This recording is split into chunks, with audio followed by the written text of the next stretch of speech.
just a humble Sparks fangirl podcast. Yeah, caught up in world drama. Drew. Hey, welcome to Kimono My House, Part 3, Episode 5 of Sparks and Sparkles. How was your week, Melanie? Gods and goddesses of the Sparks and Sparkles podcast, please bless this. Unga, gunga, galunga. My week was incredibly intense. I had a lot of stuff going on, and by the way, I don't know, war, you know.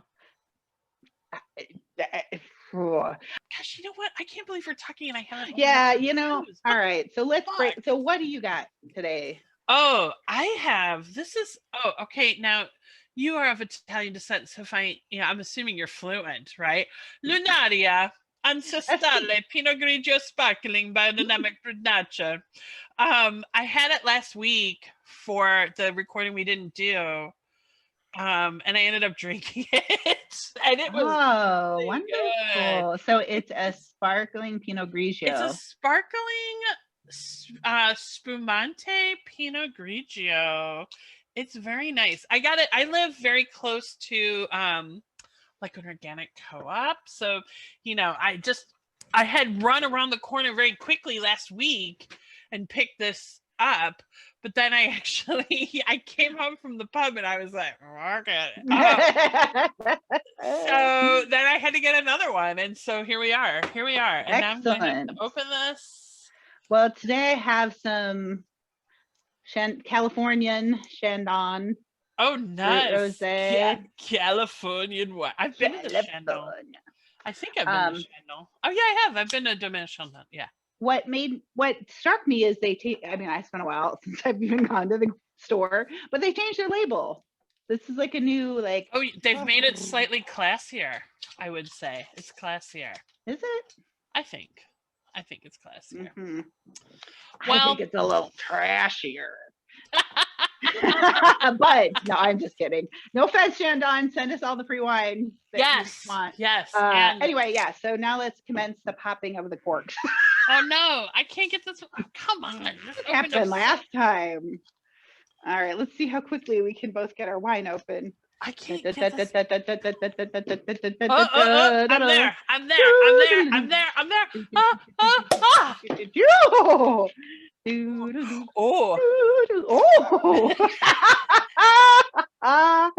That's awesome.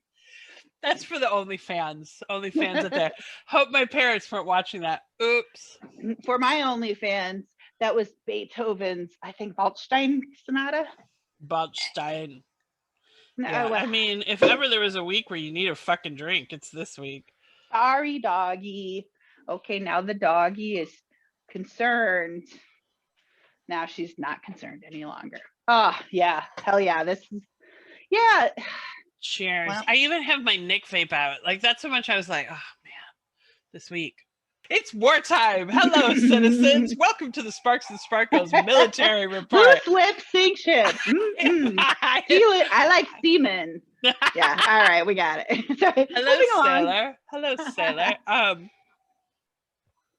I will tell you that I'm not wearing any sparkles today. But I don't know if you remember this after 9/11. After 9/11, there was a great Onion article. It was like the week after 9/11. Oh my God, I still have a paper copy of that Onion. So the one that I've been thinking about this week is not knowing what to do. Woman bakes American flag cake. So I sort of did that. That was one of my favorites. Yeah. Oh, Ukrainian colors. Bought this t-shirt with a sunflower on it because the sunflower is the Ukrainian flower or symbol. Please forgive my ignorance, people of Ukraine. You know, I am an ignorant American trying to do better. But the national colors are yellow and blue, so yes. I know a lot of people have been sporting that. But I bought this shirt the other day and I wore it today and I was like, yeah, that's right, everybody. I've solved the global problem with fashion. Take that, Vlad. I felt. And where was that shirt made? I'm just giving you a hard time. That's a great question. In fairness, though, you are absolutely not the first person I know who's been trying to sport the blue and yellow this week, and it can't hurt. That's for darn sure. Yeah, but I do feel a little bit like this is my American flag cake in t-shirt form. Well, you know what? I think we should start talking about something that makes us both super excited. We need a little sparks, just this very bring out some sparks. The world is very bleak, so yes, we need a few sparks, just this very minute. We need a little sparks right now. Cheers. Sorry. Okay. You know, this, I'll tell you what, right? The bottle of the champagne is very cold, but the champagne, because I bought it this afternoon, the champagne isn't very cold. So it's quite bubbly right now. A little too much. You know what I mean? Like, wow. Mine is okay, but I've had like 3 or 4 glasses already, and I am very conscious of the fact that after we finish this, I'm going out again, and I don't want to be a total mess, so I'm gonna try. You'll be fine. I'll be fine. Yeah, you're fine. I'll try to be somewhat abstemious. How it's too late for that, isn't it? Who are we fooling? Well, okay, so yeah, I've been honestly the 4 songs or 5 songs that are on the B side of Kimono My House have been in my head all week, and looking forward to talking about them. So side B, put the needle down. I am just looking for my notes. Okay. Because I haven't listened to it since our last recording, because well, I don't know, there's been a lot going on globally, and in my Sparks and Sparkles journey, I finally this very week got up to a steady drip, drip, drip. So I'm at the opposite end of the time continuum in some ways. So for those of you who don't know, in early November, I began a project to listen to every single Sparks album. And I did go as much as possible. I went linearly. Okay, I guess some of this is kicking it linearly. Chronologically? Chronologically, yes.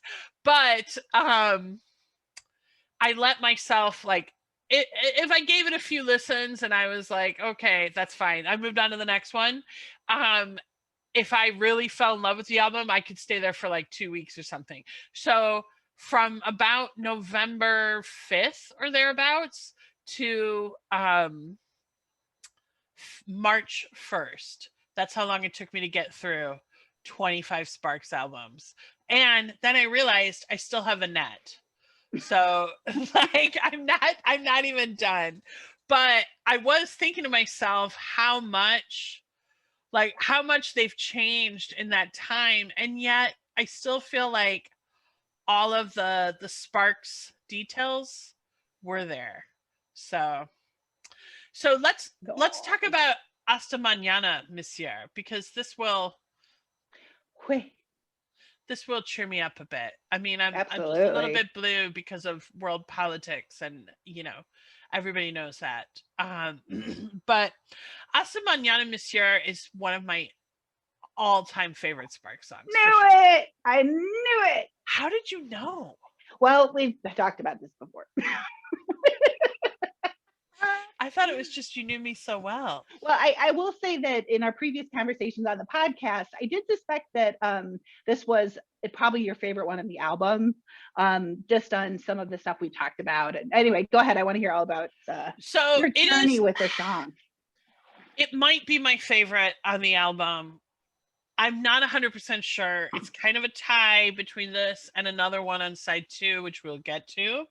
But I will say this is my top positive vibe song on the album. I mean, for me, look, I work in international education, writing, communications. So my dad tells people that I speak 7 languages. That is not true. I can speak French, and I can speak English, and I can speak a little bit of a number of other languages, but like really enough to say things like, can I get a beer, please? Or do you speak English? Yeah. Like, and please and thank you and hello and goodbye. These are very useful phrases around the world.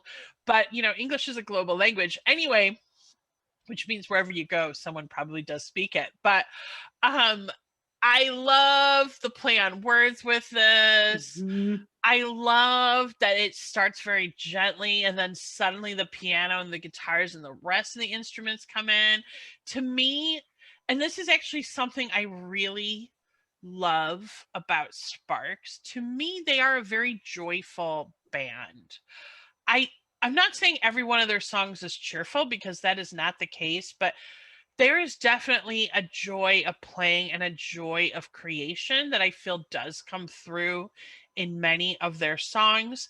And this song, I feel like, is just enthused with that. And I also, I mean, I love the lyrics so much. I did actually write down a favorite lyric, so I want to hear what yours is, and I'm curious It's to see if it's gotta the be same the one. same one. You mentioned Kant, and I was shocked, so Yes. shocked. How can you not love You know where I that? come from. None of the girls have such foul tongue. Oh, it's so good. It is It's really so brilliant. good. And that's just, and honestly, that's just one of pretty funny, several funny things. I thought I wrote it down, but there were some really, to me, very humorous like rhymes that they did that were just really clever, of course. So yeah. Yes, there's so much wordplay in this too. I love c'est la vie, c'est l'amour, c'est no more. I mean, that's just so, it's so cool if you're a language geek. And so this really kind of speaks to me. Interestingly, this is one of the only songs that Russell is credited with writing the lyrics to. Hmm.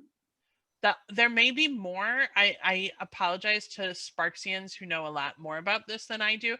I think the other one is Pineapple on Indiscreet. But they're banging lyrics. So great job, Russell. And if you are interested in the Lyrically Speaking with Ron Mail series, that's a series of we actually, so if anyone's interested, you should check out our Sparks and Sparkles YouTube playlist. Every week I post songs we talk about, and we've already posted one Lyrically Speaking with Ron Mail. So check out our playlist, or go to the source. Yes, or Google Lyrically Speaking with Ron Mail. But the reason I bring it up is because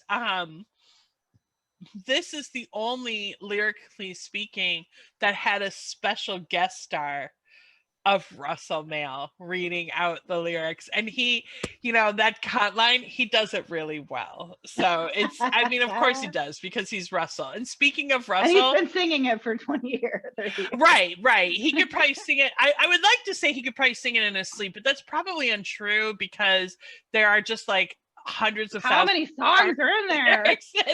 So it's got to be hard. But I bet, considering this was one of the early ones and this was Sparks Mania, he might be able to. I've got a lot of lyrics up here I can do word for word. Yeah, that's true. You are one of those people. I also love that the lyrics, I'm sorry, I'm just looking at the lyrics again. I do also love that they say kimono my house, monsieur, mon amour. Kimono my house, mon amour. I know, it's so the Sayas, I love that wordplay so much. It's so clever, it's so witty, it's so fun. And let's give it up to Russell for blowing out that note at the end, where I think it's on a door towards the end, the kimono, the thing that I knew you'd adore. I counted that. He holds that note for 20 seconds. 20. Yeah, I did too. I think it's 20. Well, that we can argue about that later, but yeah, it's about 2:40. And not only does he, yes, I'm so glad you brought this up. So one of the things about this song, I know that we've had other conversations, and you've mentioned that sometimes some of the songs on this album have some complaints to it, like with Equator, because of the high vocals or things like that. This song is one where he's really in that like beautiful tenor range. There's some falsetto, but it's not as much. But that note that he holds for so long, not only does he hold it for sustain it for a long time, he ends it on a higher note. And that, I'm waving, that is fucking hard. And that might be why you're saying it's 20 seconds, because it's a single note. But then it's a very, he does it very lyrically. It was how you would describe it if you were talking about classical singing. It's a very lyrical line. And the fact that he can end it on a beautiful, like, higher note without slamming it or belting it, it's beautifully done. And can I just say, this is another reason to love Sparks to me, because they don't go for the easy option. They go for the fucking hard option. And actually, I'm sort of like that too. I love a challenge. Like, let's try it. Can I do it? I don't know. This is sort of ridiculous, but let's give it a go. They do that so consistently. They're still doing it. I really feel like they've moved so far beyond Kimono My House, but it is such an important album because a lot of the things that make Sparks are there, even in, little form, because they're still trying to do the hard things that are like totally ridiculous. Why not? Let's try it.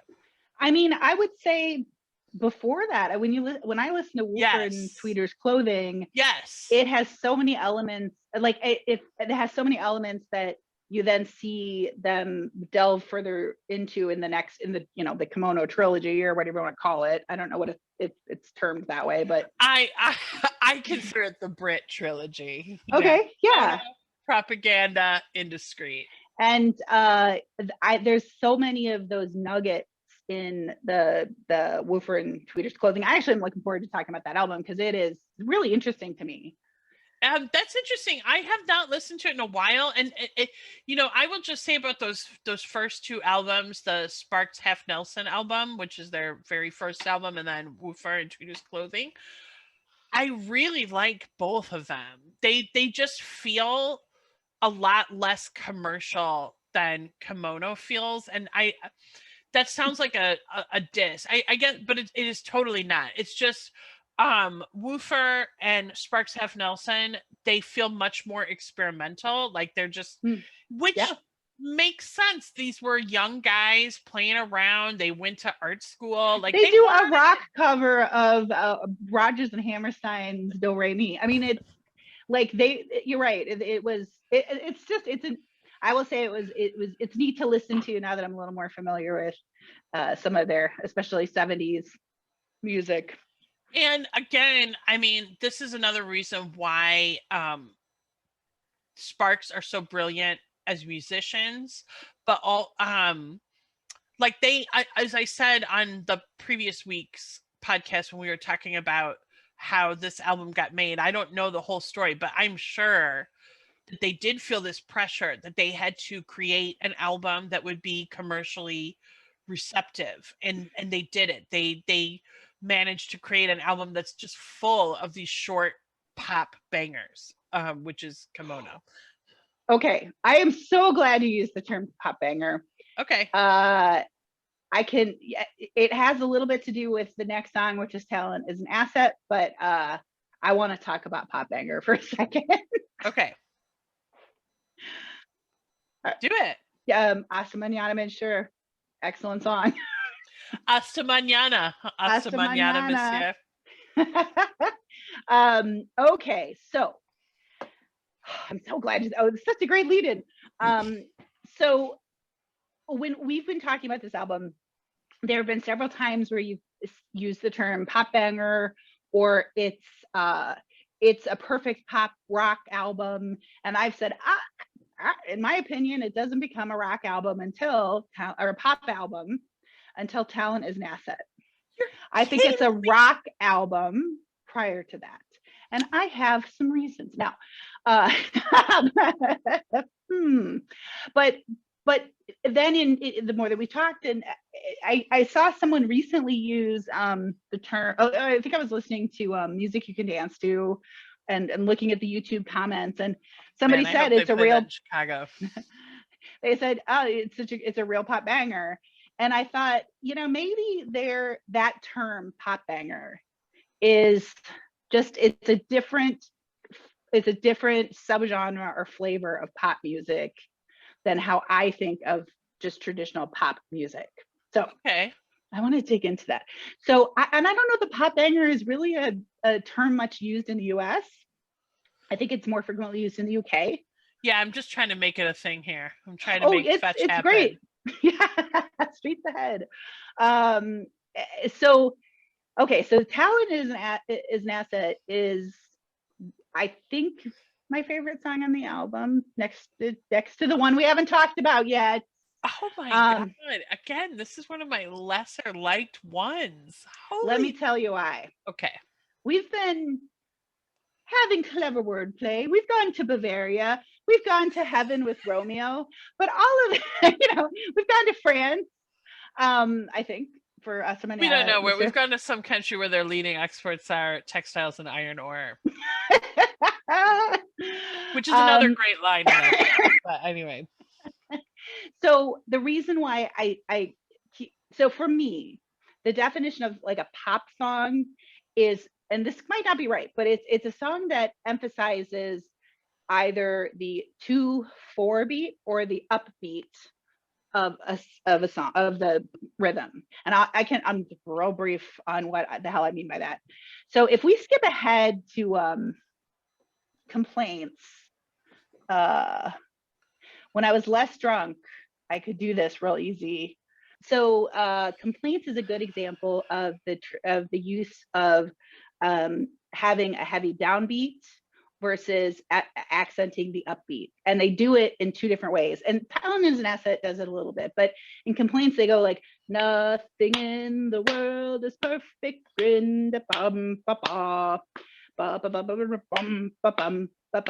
Okay, that's, so if you see I'm moving my hand up and down, this is for the Music 101 section of the episode. It. So as my hand goes down, that literally is called the downbeat of a beat in a musical measure.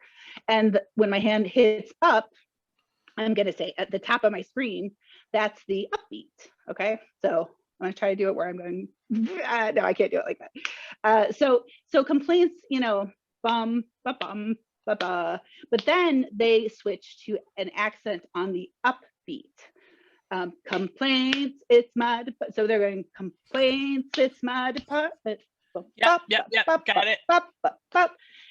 That is called the upbeat. And pop music in general literally is upbeat, meaning they're often accenting the upbeat, or with genres like ska, if you have a regular bum bum bum bum bum bum bum bum, they are accenting bum bum bum bum bum bum bum bum bum. They're accenting the 2 and the 4. So these are things that in our musical consciousness feel like poppier to me. So Talent is an Asset is the first song. That's a broad statement. They go through a lot of different things in all of their songs, but for me, it's really the first song where you get this real like rockabilly upbeat feeling in the song, and it's almost got a jitterbug feeling to it in some of the parts. So that's why this whole time I keep going, I don't think for me it's not a pop album until the song. It's really because it's the first time that you're hearing I can't remember how the song goes because I'm a little drunk. Yeah. It starts off ding ding ding ding ding ding ding ding ding ding. One like it's got a real, thank you. Do that one more time. Do do do do do do do do. It's hypothetical, da antithetical. I just added. And it's not going like bum. Now they do get to the downbeat a little bit later. talent is an asset. But then they go back to da da da da da da da da. So yeah. And also has, I think for the first time on the album, though I haven't confirmed this, clapping as a percussive sound, a really key percussive sound. I'm sure there was probably clapping in some of the other songs, but Joe and I disagree about clapping in rock music. I fucking love it, and here's why. I do too. For me, clapping is it's first of all, it's an instrument that most people with with the ability to move or not, it is an instrument that we all have. It is an instrument that we can all have. And so personally, I feel like when you are listening to music and they're like, hey, woo, that audience participation, what I like about it is I feel like we are all making that music together, because this is that's a musical instrument to me. And so I love it when I hear it in a song, because it's like, I don't know, it's like something like, I could do that. And then, when you're clapping in an audience, I feel like it's the opportunity for everybody to make music with the performer. Joe feels like it's forced audience participation. But anyway, I love clapping. And no one's forcing you to clap along. I agree with him. I know what he's talking about. He's been at a school assembly where they made him do it. I agree. I also did not participate in that. But the great thing about a recording from 1974 is that you can choose to clap or not. So you're right. And that kind of brings me back to the whole Sparks concert, where it was not just them performing. It was, to me, I'm really going into academia here, so forgive me, but it was, an interaction between the audience and the performers. So things like clapping, things like dancing, it is an interactive thing. Wow. My communications degree, it's carried me far in life. That's why this whole time, because to me, this is a song more than any of the previous songs that really gets me. I like dancing in my chair kind of thing. I'm not going to dance standing up. So that's why to me, it just feels poppier. Now, I guess pop banger though, what does that mean to you? To me, it means a song that sounds very poppy, and like it is going to get you out of your chair and you're going to dance. It could be a rocker. So let me give you some examples of pop bangers from history. Okay. Yes. So Hound Dog. Mozart's Requiem. Mozart Requiem. War Requiem. Banger. I was not going back that far. I was going to say Elvis, Hound Dog. That's pop banger for sure. Okay. The Doors, Light My Fire. Pop. Well, it doesn't seem like it's a psychedelic pop banger. I'll take that one off the list. But we'll say Do Wah Diddy by Manfred Mann. That's a pop banger. So it's Crocodile Rock, the ultimate fucking pop banger. That is like 2.5 minutes of like pure pop perfection. I'm telling you. Okay. All right. That's helpful. Because when I hear pop banger, I thought it meant more like Sweet or Slate. What was Slate or whoever did the Merry Christmas Everybody. Slade, which is the idea that Merry Christmas Everybody. That is. But those are very. When I think about the music in those two examples, they're very Hound Dog and Merry Christmas Everybody. It feels very different musically to me, and I think that's why I wasn't quite getting. So anyway, this is helpful. We could scratch off Slade, but then we'll move into the 70s and we'll say what would be a 70s pop banger. Boogie Oogie Oogie, Taste of Honey. It's long, but it's a banger. 80s Betty Davis Eyes. That's a freaking banger. Her hair is hollow gold. You don't know that one? I know the song. My face is because when you say that's a pop banger, what you were describing is a song that has a much more moderate tempo, and it's not a get me out of my seat dancing like Hound Dog is. So, I would disagree, because I feel like the is very dancey in that, but you don't have to agree. No, I'm thinking This A is pop banger is like it's a tightly orchestrated song. It's got some very nice bit, like this. It's a song that knows what it's doing. I feel like okay. that's, So it's not like it's specific very well to organized, and okay. it's probably it's probably something that's gonna get you going a little bit, and maybe stick in your head. I would actually also say stick in your head, very likely, because it's got that repetitive thing, which we know is like the Ron Mail signature. Like, yeah, I mean, It's so does good. this guy like repetition or what? He fucking loves it. When you do it well, it's yeah. When you do it well, and I mean, it works. And to me, it's such a thing that somebody who has like a real musical ear would do, because like I assume you notice sounds like all the time. Like you're just noticing sounds and thinking about what you might be able to do with them. Not everybody's doing this, but like people who are very in tune to music. Like I think Billie Eilish is somebody, like if I recall, in like, not, I don't think it was in her documentary, but an interview where like she's looking for just little sounds that she hears around that she can take and then Take build into a inspiration song. from. Yeah. Speaking of which, Bad Guy by Billie Eilish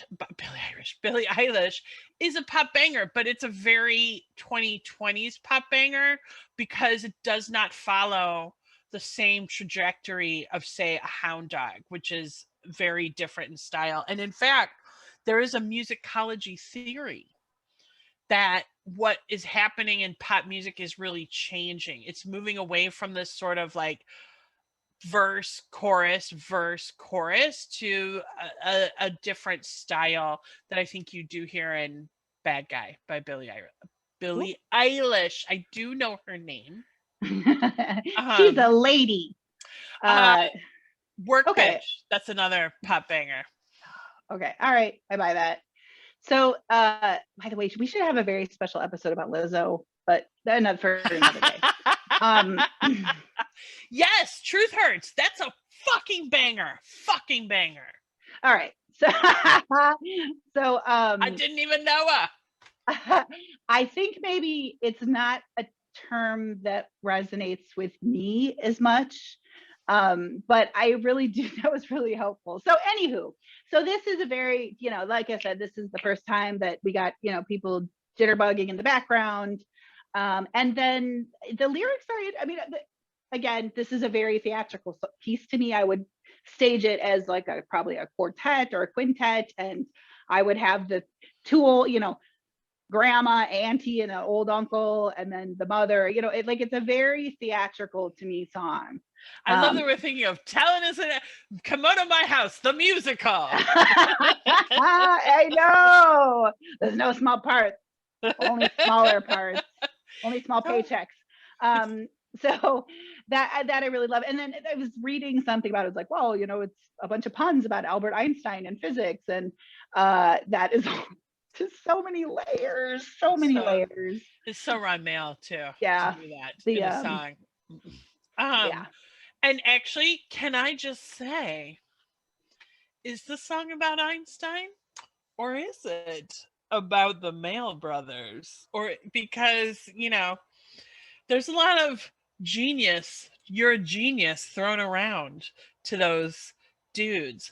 So I don't know. I mean, at the time, probably people weren't saying that. No, I don't know. I mean, it's interesting, what is interesting about this song to me is it has at least two or three like very distinct characters that are part of the song.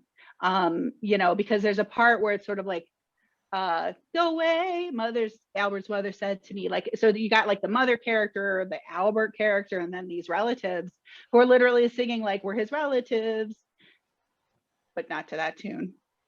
So funny because it's one of my least favorite songs on the album. It's like a little too cutesy for me.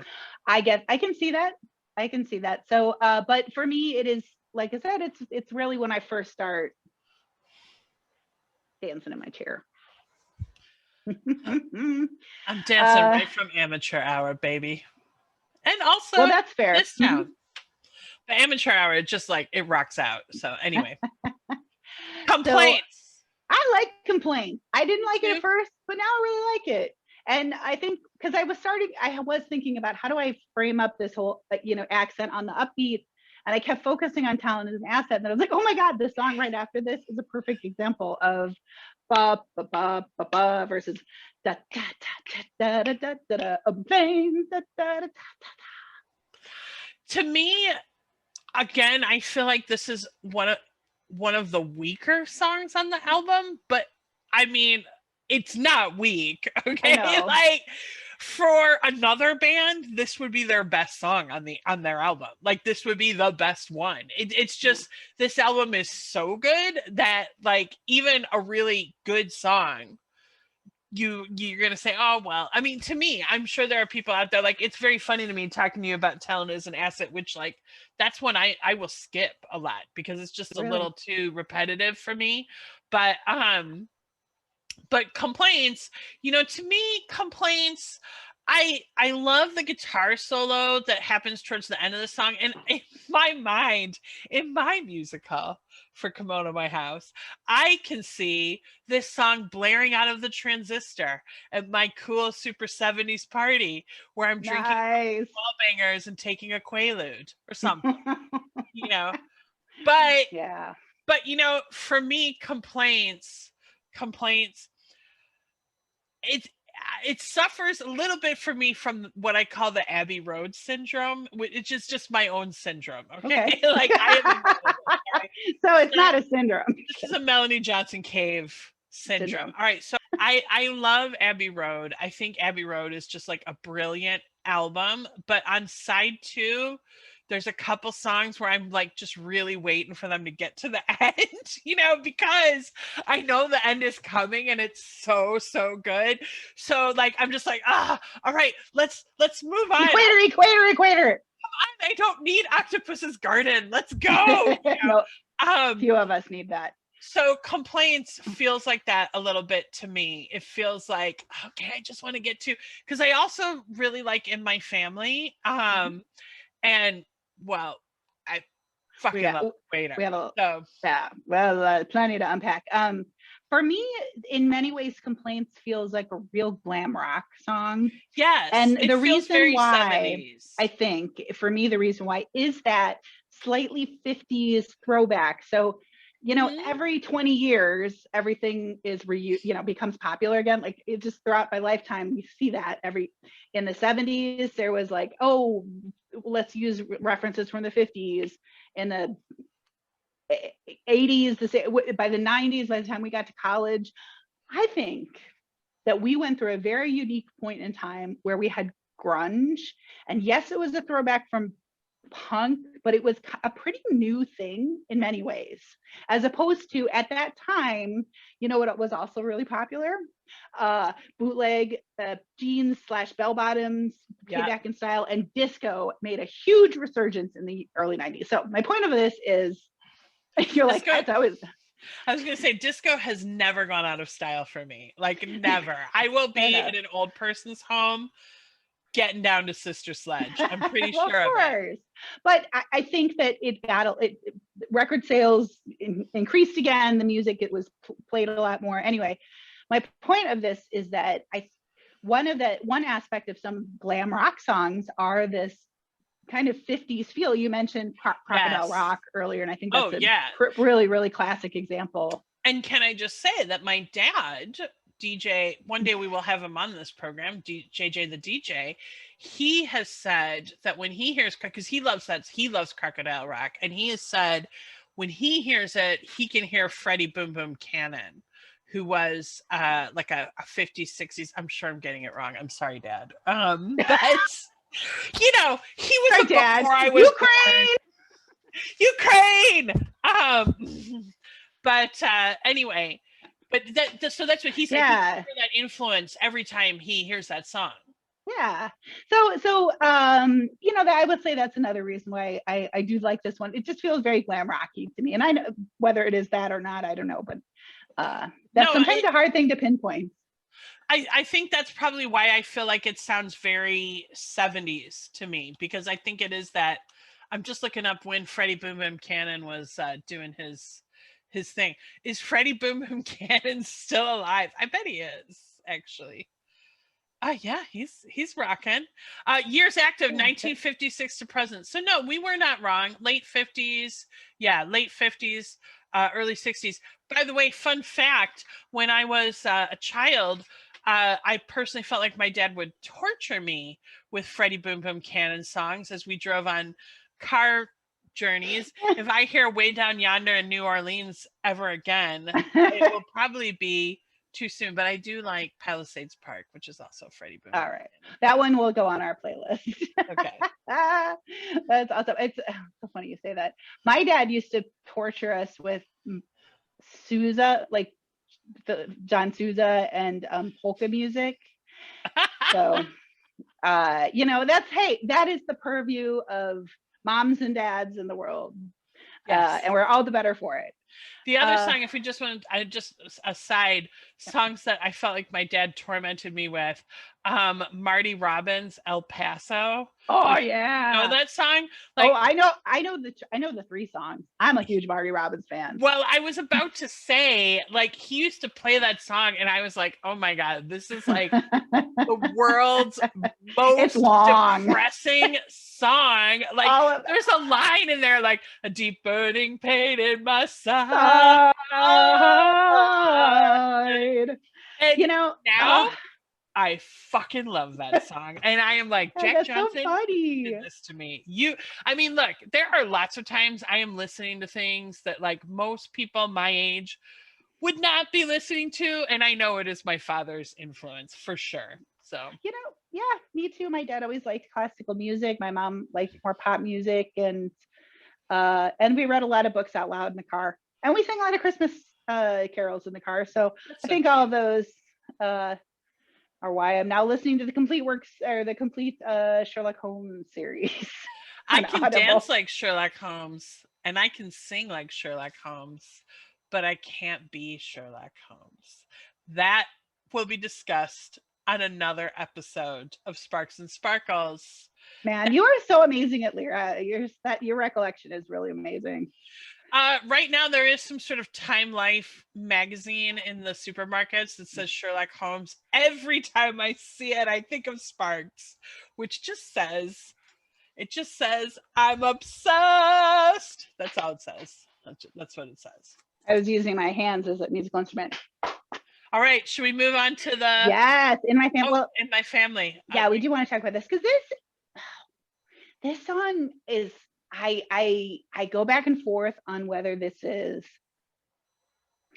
So again, in my casting, this song could either be like a young man who's excited about getting married, but is also talking about his crazy family, or it could be from the perspective of some horrible, like patriarchal bully. I don't know which one this is. What is the song to you? That's so funny because that's not how I read it at all. But this song does really intrigue me. It Yeah. intrigues me. So, first of all, you've got Ron and Russell. Okay. It doesn't matter who is in the band or not.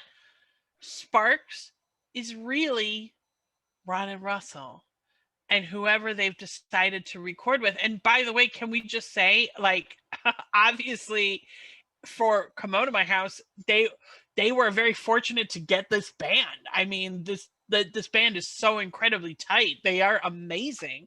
But there is that aspect of Sparks that anything you do with them, they are not afraid to move on because they've moved on and they're going to do something else. So to me, when I hear that lyric, that's how it's going to be because it's my family. I feel like that's Ron and Russell saying like, we are sticking together. And Ah, then there's also, of course, the aspect that they lost their dad. And I actually, speaking of talent as an asset, there is some Sparks book out there called Talent is an Asset where they sort of talk about Ron and Russell's childhood after their dad died. And I don't really want to get into it because they clearly don't. Like, I mean, they try and keep their private life very private. So we'll just go with what we know. They talked about in the documentary that their, dad died, and that seemed to bring them very, very close together. And I do get the feeling from them that as great as they are together, I think they both feel a little bit like they might be lost without the other one. You know, like I don't know if that's entirely true. That may not be, but they have done so much together.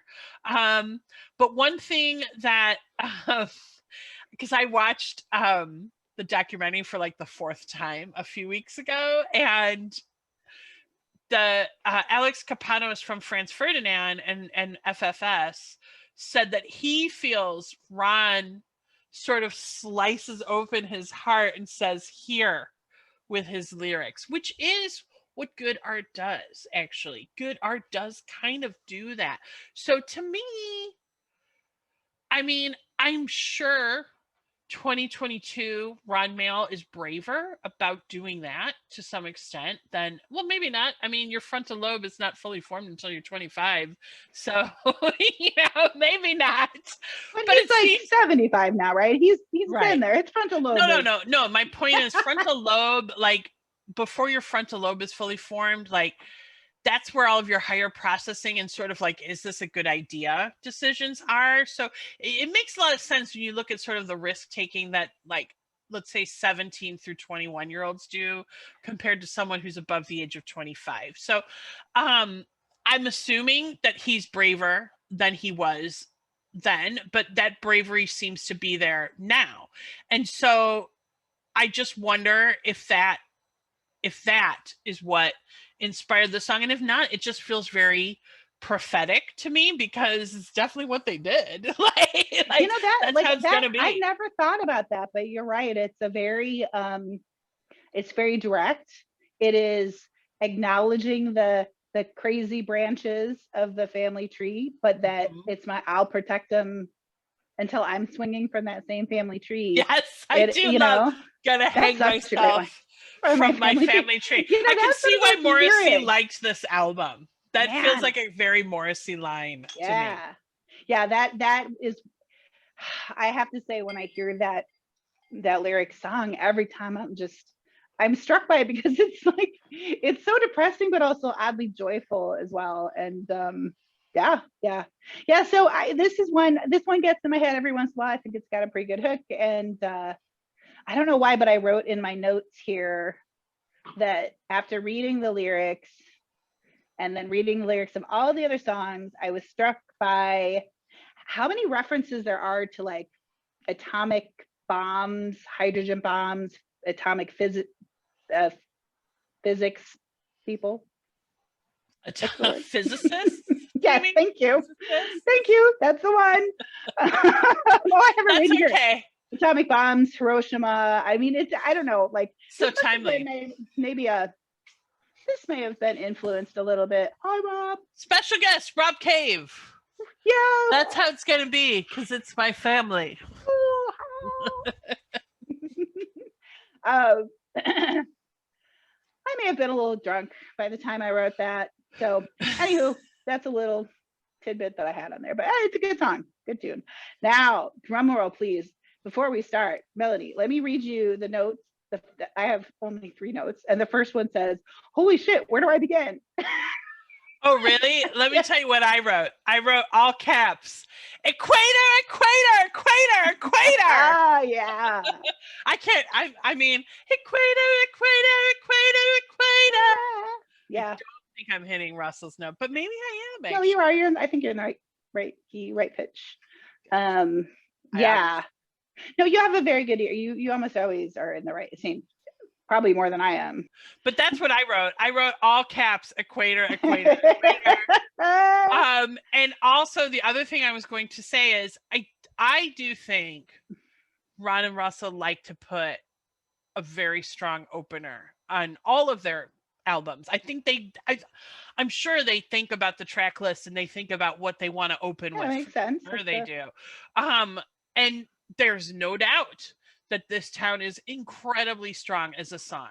Possibly I don't agree, but possibly the strongest song they've ever done. And I say that just because I still believe without that song probably funded them during the dark times. It pushed them forward to a lot of stuff that they are still doing today. They don't necessarily need it anymore, but it got them through, if that makes sense. But to me, Equator is the strongest sound. It's the finest song on this album. To me, it sounds simultaneously very 70s, but also totally outside of any time period.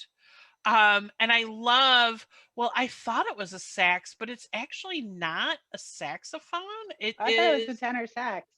It is not. It is, oh darn it. I actually looked up what this device is. I want to say it's called a mallophone. The sounds, like you've got your keys, the sounds on the keyboard are recorded. Like they are. Oh, yeah. Okay. I'm so sorry. I did look it up. I thought I had it in my notes. I don't, but it is a type of keyboard. I know someone's going to be listening to this shouting the name of it, but No, that's interesting. it's I a totally British. thought it was a tenor sax.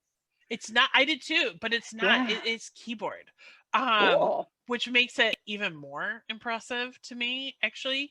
But I love that opening, and I feel like that opening sound is just sort of toying with us, and the lyrics, they are heartbreaking and wonderful. I love, well, all of the gifts are now melted or dead, and I'm sorry in advance. And by the way, we are just 6 short days away from Equator Day. Surely you said it was March the 10th. Surely you said it was 2 p.m. So, You count me for a second. I was like, is that a thing? it's a thing. It's a thing. It is a all right, thing. we'll celebrate it. You know what? We need more to celebrate in the world. So I'm happy to celebrate Equator Day with you, my friend. Chin, chin. This is another, oh, cheers, baby. This is another one that's lyrically speaking with Ron Mail. That's quite a good, quite a good watch. Well, you know, the song too, the lyrics really do hit. You know, again, we've talked about that before. You said Ron that has the ability to cut it in half and open. Okay, I'm a little too drunk. Cut open your heart and say, "Here." There we go. Heart. Yeah. This song has that real feeling of abandonment and loneliness, but it also, I also love that, you know, you said it's got a very timeless quality, and one of the few other notes that I took was, I do love that, you know, a couple measures in, it kind of has this like burlesque feel to it, very theatrical. And you said that before, like you felt like you could perform it in a cabaret or a burlesque show, and you would restage it. And you know, once you said that, I was like, it even has that kind of like, you know, heavy beats, very sensuous. I can see myself on the stage at the Royal Vauxhall Tavern. All I need is a simple table and maybe a little window pane and some flowers on my table, and I can do the whole bit. Yeah, it has a real ache to it. It has such an ache to it. And I was going to say, the way Russell sings on this, that like the way he delivers these lines, it's just emotionally gut-wrenching. It has like such a haunting quality to the delivery. Like I love the way he delivers, "I wasn't fooled for a second, girl. I knew it was you who controlled our world." And what I would say is, like, you can listen to that recording, then go listen to Ron Mail read it. I mean, it's quite a different delivery, but I think the feeling behind the delivery is the same. But I just feel like I've got, you know, twist that knife, Ron and Russell. And then I'm sorry, please. I have more to say, but I'll let you go.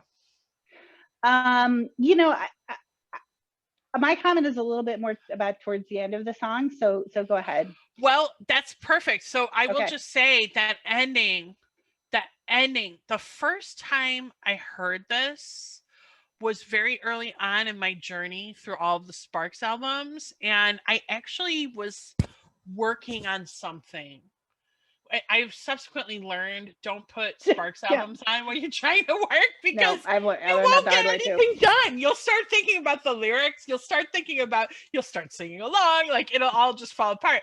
But I had the album on honestly kind of quietly, and then I heard that N, and I was just like, oh my God. And I ended up listening to it multiple times. I mean, also, this is the last official song on the album. Like, there are now bonus songs on there, which unfortunately we're running out of recording time, because I'd love to talk about Barbecue, and we can talk about those in subsequent episodes. But wow, this is like leaving your listener on the floor in a pool of sweat and tears, because it's just, Oh, that's awesome. I love it. I love it. It is. Yeah. This one is probably my favorite on the album. Do we agree? It is up there for me. I think it's an excellent song. And it's so funny. So the first time I listened to it, I don't know if I can, you know what, I'm just going to put a link to this on our playlist. The first time I listened to it, I just kept thinking of the scene from I'm Gonna Get You Sucker, where they go to like a jazz club, and I can't remember the actress who does this bit. I know she was on The Living Color. She may be related to the Waynes. I don't know. I'm bad at this stuff. But this scene is so great. It's so funny. And if you don't know it, I'll put it on the playlist. But it's basically they're in a jazz comedy. They're in a jazz club, and the singer, you know, they've got a bass player, and she's starting to sing When the Saints Go Marching in a very jazzy, sultry style. But by the end of the scene, like most of the musicians have kind of dropped out, or they're like going, we don't know what she's doing, and she's rolling on the floor, going like, yes, it is like that. Yes. Like, so that ended. So that's what I thought of the first time. But what really struck me was it is really effective. The end of the song, or at least the last like I guess minute, I haven't measured it, minute and a half or so of the song.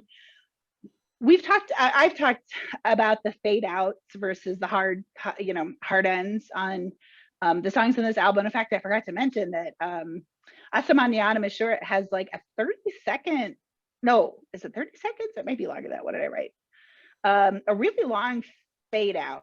Like it goes on for about a minute and a half. This is after it Russell. does. It has kind of a long fade out. And so I feel like they're so thoughtful with the way that the songs end as well. And so with this one, you know, one of the reasons why I think the song is painful, like you said, you're like basically in tears writhing on the floor, is the song has such a great buildup, such solid play of instruments, and then they do something unique. They don't use the volume button on the soundboard to lower the volume and fade out. They fade out by slowly removing piece by piece the Jenga block that's holding the song up, or the unraveling the ball of yarn, or whatever the You're right, and they leave us just with Russell's voice. Yeah, so the last thing, so I think first the like guitar and the whatever come out, the drums stay on kind of a heavy beat, and then this thing that isn't a tenor saxophone stays for a while. And at that point, you have backup lyrics going, Equator, there's backup singers, and then you have Russell in the lead doing kind of this like scat that that's such a wonderful very jazzy. Of it's a scat, but it's like unraveling, like they're losing the song, losing their mind. It is such a great end. Anyway, so that I think that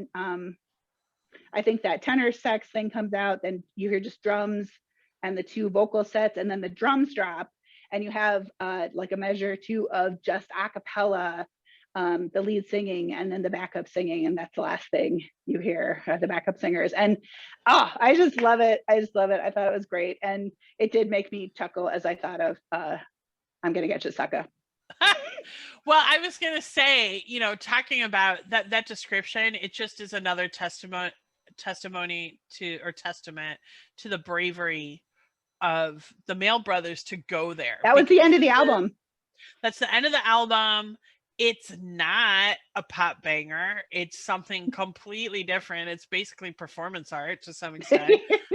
Interestingly, that song is very divisive among people that like it's like a Marmite, you know, like there are people who love it, hello, love it, and there are people who just cannot stand it. I can totally see that because it's very out there. Like it is not like anything else that was out at the time to my knowledge. I can certainly see 1970s hipsters like in New York liking it, and certainly the teeny bopper crowd that bought that album, I'm sure lots of them loved it, but also because the lyrics are kind of about heartbreak, so if you're a 14-year-old, that's going to appeal to you, you know, like, Yeah.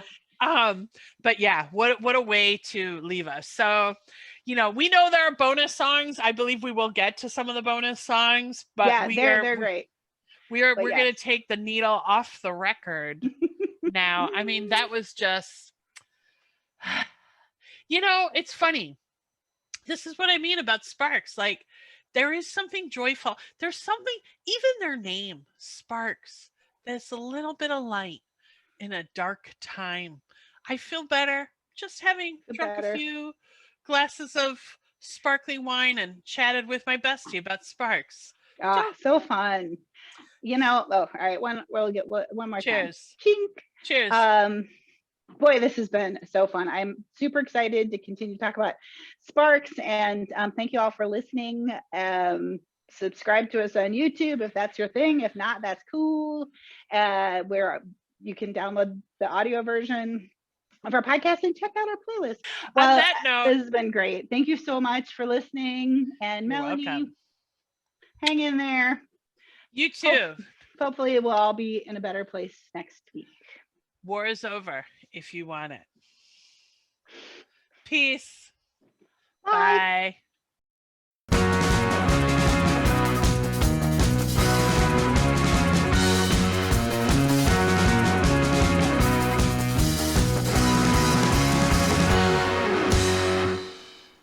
Ding, ding, ding, ding, ding, ding, ding, ding, ding, ding, ding, ding. One. Like Like it's got a real, thank you.